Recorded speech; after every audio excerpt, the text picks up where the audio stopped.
What happened to me was this. I popped into a flea pit to see Odd Man Out.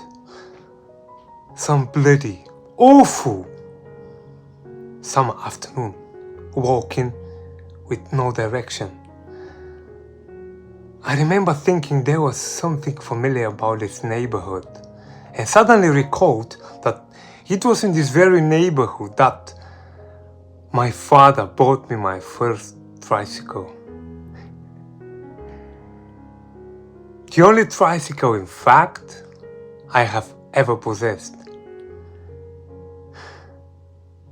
Anyway, there was the bicycle shop, and there was this flea pit showing Odd Man Out. And there were two usherettes standing in the foyer. And one of them was stroking her breasts. And the other one was saying, "Dirty bitch." And the one stroking her breasts was saying, with a very sensual relish and smiling at her fellow usherette. So I marched in on this excruciatingly hot summer afternoon in the middle of nowhere and watched Odd Man Out and thought Robert Newton was fantastic. And I still think he was fantastic. And I would commit murder for him. Even now. And there was one other person in the cinema. One other person in the whole of the whole cinema. And there she is. There she was.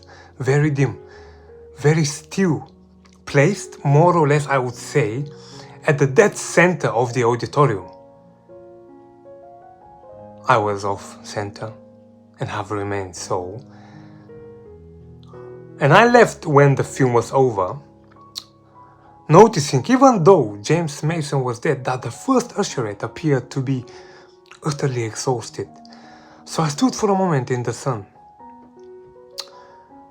And I suppose about something.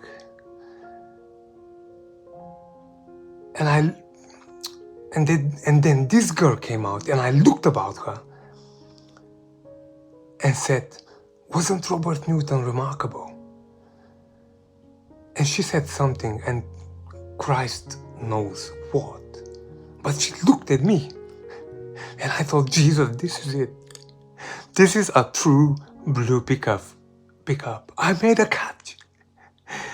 And when we had sat down in the cafe with tea, she looked into her cup, and then she looked up at me and told me that she thought that Robert Newton was remarkable. So it was Robert Newton who brought us together, and it is only Robert Newton who can tear us apart.